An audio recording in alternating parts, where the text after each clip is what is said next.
Let's talk politics, because Nancy Pelosi is very confident this morning after these elections that went so well for the Democrats. Go team. Yes, she says even though Republicans won those two major governor races in both New Jersey and Virginia, Pelosi says it's the Democrats who came out on top. This is fascinating. I can't wait to listen to the logic here. She pointed to New York 23, the congressional race there, as proof. Take a listen. Do the election results last night, did they make it harder for you to pass health care, especially to get the support from members in these swing districts? From my perspective, we won last night. We had one race that we were engaged in. It was in northern New York. It was a race where a Republican has held the seat since the Civil War, and we won that seat. So from our standpoint, no. Wow. Okay, so... what was she smoking? Right? Andy. I mean, you know, well, that's Maine. That was on the ballot, the initiative. Kathy Kay, does she have any logic there? Is there something? No, I mean, look, that was a defeat for a conservative, so she could spin it possibly that way. But look at the races. It's going to be the Republicans who are coming out of all of those races feeling pretty good in New Jersey and Virginia. And for the Democrats to say that was a good night for us, get real. Can I just tell you also about New York? Seriously? New York 23, and that was interesting. It was. I've been very blunt about Republicans through the years, so I hope that people watch know that I'm not spinning this when I say it, because I thought the conservative candidate was going to win. I talked to conservatives all day yesterday, and it's like there was in their voices, I know this can drive left-wing bloggers crazy, but there was actually a sense of relief. It's like, we beat who we wanted to beat. We beat Didi, we embarrassed the National Party, and this Hoffman guy, some of them said he wasn't like the sharpest talker in the world. Isn't that the battle that's going on with the Conservatives, that they are prepared to put up Conservative candidates to send a message to the party establishment, and if they lose to Democrats, that's okay. Well, that seems to be the calculation that's being made. And you know, the thing is, too, is a lot of people would say, well, that's so short-sighted. But these are the same conservatives that blindly... It's like people are acting like these conservatives aren't pragmatic. They went along with a deal. They went along with the deal when Karl Rove told them for 8 years, and I read this a couple days ago in an op-ed. I forget who it was. They went along with the deal when Karl Rove said, you know what, we got to do all these earmarks because it will keep us in power. And when Bush said, you know what, we've got to cause entitlement spending to explode because we'll buy senior citizens' votes, they went along with that. They went along with the big spending Republican plans for 8 years, and what did they find out? They lost control of Congress in 2006. And they lost the White House in 2008. So they're kind of like, we tried this before. We've got to get small government conservatives in there, or we're going to continue in the minority. But isn't the message of 23 that if you do put up these conservative candidates, they don't win in swing districts? Well, look at the race that's happening in Florida with Marco Rubio at the moment. I was just down there following him for a couple of days. Here's the difference, though. The difference is everything blew up the last week. This guy 2 weeks ago, Hoffman, wasn't even supposed to win. You had a Republican candidate opposing him at the end, who the Republican Party had already given $1 million to. If they'd given $1 million to Hoffman, and Hoffman had a month to work with that. Well, and maybe if Hoffman hadn't been an outsider, and also he hadn't looked like he was Hoffman a transplanted district. And you know, Andy, also, and this has sort of been my argument for a long time, and I need to make the argument to myself. People in upstate New York, as well as lower Alabama, they don't give a damn about your national ideological wars. They want their kids to be able to go to college, come back home, and get a job. So Sarah Palin, Glenn Beck, Dick Armey, Joe Scarborough, they're like, you know what, leave us alone. And the economy's tough up there. But, you know, I want to talk to that one point you made about pragmatism, because if you talk about what Governor-elect McDonnell's saying in Virginia, I mean, he uses the P word endlessly. He's pragmatic, pragmatic, pragmatic. He's not doctrinaire. And I think that's what the Republicans have to just focus on, that birdie. And how interesting that he was seen as, oh, he's this right-wing nut. The Washington Post, I mean, they almost acted like he went to a school run by the Taliban because he went to Regent University.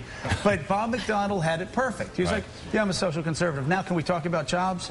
Yeah, I went to Pat Robertson University. Now can we talk about reducing your tax burden in Northern Virginia? Yeah, okay, yeah, I don't like gay people marrying each other. I don't want to talk about that, though. I want to talk about revive. That is the pragmatism that I think not only Republicans need to follow, but Democrats. But if that's the model that Republicans should be looking at heading into 2010, the McDonnell model, how many Republican conservatives are there, Joe, around the country who are in a position to follow that model, who have their bona fides with their base, and don't need to carry on tackling that, and can move their policy and their campaigning position to the centre, because that seems to be the problem with the Conservatives, is they're not doing it. Why aren't they? I would have never said this until a couple of days ago when we interviewed him, Haley Barbour. Oh, that was because great. I asked Haley Barbour. The man from Mississippi. I was like, Haley, do you want Olympia Snow, a moderate, in your party? He's like, hell yeah. Oh, good for him. I wanted Jim Jeffords in my party. But that's not the voice of the vast majority of Conservative Republicans. They're saying Olympia Snow, get out. They're looking for a leader. Well, but you know really what? are. As they work through it, going back to Nancy Pelosi, I still don't, and you're really good at this. Thank you. Analyzing Nancy Pelosi? What I'm about to say. Analyzing, yeah, I don't know either. Go ahead. When you've lost something, you've lost something. Yeah. And I don't understand how she can say the Democrats won last night. You have Mark Warner, who said very plainly after the election, we got walloped. It was a bad night. Why can't you just say it? And also, if she carries on saying Tim Kaine was spinning. The risk is they don't learn the lessons of that. I mean, that's the risk of the Pelosi position, is that they come out of that saying, we had a great victory in upstate New York, and it's a... Well, does she believe it or not? She's either spinning. I mean, if you believe it, it's even more dangerous for the party that, you know, I actually think we are okay. It's like, wait a minute. I would say there are some positives for the Democrats that you found in upstate New York, and that is hopeful, but it was a bad night. But again, the guy that won in upstate New York, like McDonald, who won down in Virginia, you hear him talk. I didn't even know Owens. I heard him talk, and it took me about 10 seconds to go, okay, this guy's moderate. He's serious. He's grounded.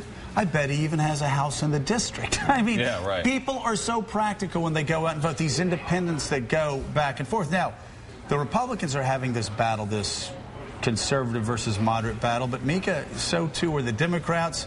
On Daily Kos yesterday, a really influential site with the base. Kos said, well, this is why the Democrats lost. Right. When they talk about why the Democrats lost, they give a couple of reasons, and here they are. If you abandon democratic principles in a bid for unnecessary bipartisanship, in quotes, you will lose votes. If you water down reform in favor of blue dogs and their corporate benefactors, you will lose votes. And if you forget why you were elected, hello, and I kind of don't necessarily agree with this one, health care, financial services, energy policy, and immigration reform, you will lose votes. Let me tell you something. It's jobs. Right now, maybe they elect them for other things, but they want jobs. That's something the base on both sides seem to forget. But, you know, Caddy, you also have, though, not only liberal bloggers saying, Obama, your Democratic Party lost because they forgot why we elected him. You need to go further left.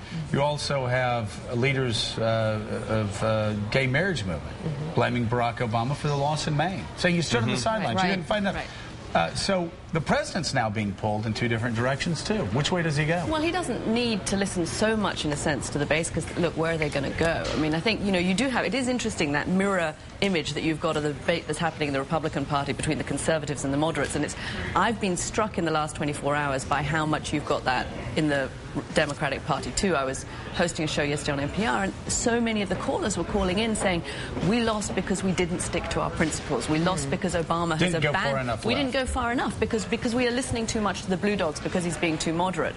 But I think, you know, if you're Obama, you've got the...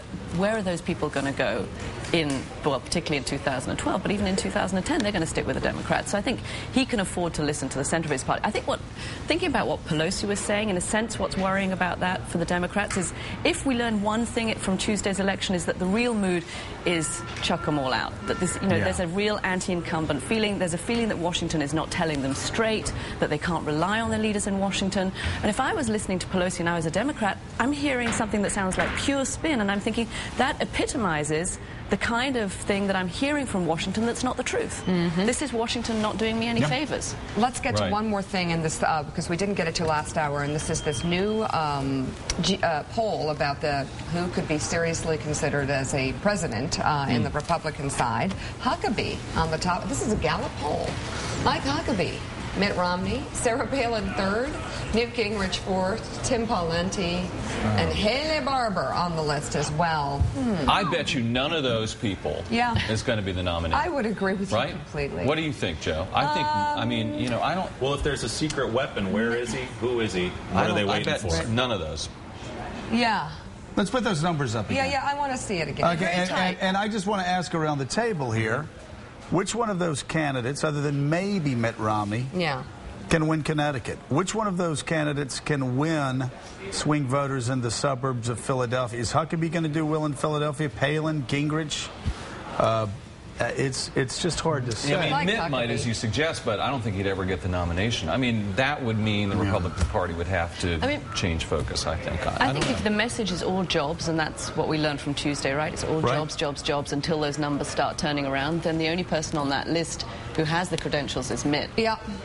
But Right, I think because you're right of on his the nomination, record because of in his record on the Massachusetts. economy. And If you you're know- looking for somebody solid, good manager, good on the economy, Knows then business. he's the guy there. And you know, Mitt's people know, and they will say it now, if he hadn't have lurched so far right on social issues to win in Iowa, that didn't fit him. I mean, if he believed it like Huckabee, it would have been a natural fit. It would have been fine. I agree but with that.